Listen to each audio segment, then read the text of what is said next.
So I'm just going to go through all aspects of demand and supply curves and shifts and movements for a revision or anyone who's struggling with the concept.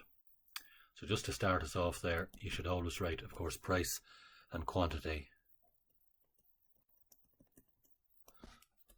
on the X and Y axis. That's always the Y axis there. You don't need to write in Y, but I'm just going to, and the X axis. And then 0 is over here. So the quantity starts at 0 and so does price. So start with the demand curve. If the price is going up,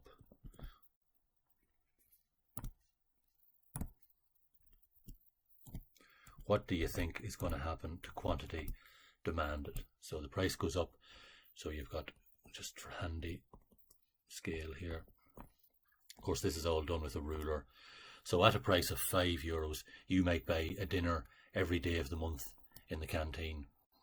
And at a price, we'll just for handiness say that at €20, you might only buy one dinner a week. So there's your demand curve. So in other words, the higher the price, the less you buy. Make sure and label it.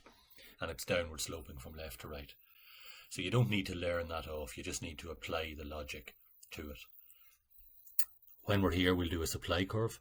And we'll just imagine that the dinners are €5. That's the most that the man in the canteen can charge for them. Well, he'd probably supply 5 dinners. But if he could get a price at €20, he would be happy to supply far more. So then your supply curve for a normal good always goes up from left to right. And again, I emphasize this is done with a ruler, of course, on your sheet. But you don't need to learn that. You just need to say to yourself, well, what will happen no matter what it is? If there's more money available for it, okay, I will supply more of it. Whereas with demand, as the price goes up or down, let's just say down, right, I'll buy more of it. I'll buy more as the price goes down. I'll supply more as the price goes up. And then we need to have equilibrium established there. And then we just drop it down and we'll just say it's landing at 11. And we'll just say for hand, it's just €11. So at €11, there will be market equilibrium. There will still be a number of fellas who will buy dinner, so he'll get selling 11 dinners at a price of €11. If he could charge more, he would supply more. If he charges more, less lads will come through the door. So that's the basics of the shape of the curves. So you don't have to learn anything there. You're just remembering, just playing out the logic. The next thing then we need to look at is a shifting demand curve or a movement along the demand curve. The first thing about a movement is that the price has to be different. So at a price of P1 would be demanding that amount, and a price of P2 there would only be that amount Q2 demanded. So that difference there between that point and that point is what we call a movement. And you would just, if you were asked to show that, you would just put it in there using chain brackets or something like that. Okay, the next part of the concept then is the shift in the demand curve. So a shift will either go out to the right or into the left. We'll just do the right in this one. I'll do a leftward shifted supply curve when I'm talking about that. So there's D1. So it has shifted, you can clearly see, out to the right. And that means just play the logic out. Don't worry about the book or my notes. What's happening here? Well, at P2, Q2 was bought. And now we're way out here at Q3. So the price hasn't changed. So then that means other things in the market must have changed. And they could be anything depending on the product, from an endorsement by a celebrity. The product just becomes more popular, more of your friends get it. And the price hasn't changed, I emphasize that. Maybe there's even a government regulation requiring you to have it now. How many fellas have say like a sat-nav or something like that in the car, and suddenly now the government says, oh, you have to have a sat-nav because we're tired of people getting lost or whatever it might be. Suddenly now there's far more demanded simply because there has to be. You have to buy it, have no choice. Okay, so that will, any of those things will shift your demand curve out to the right.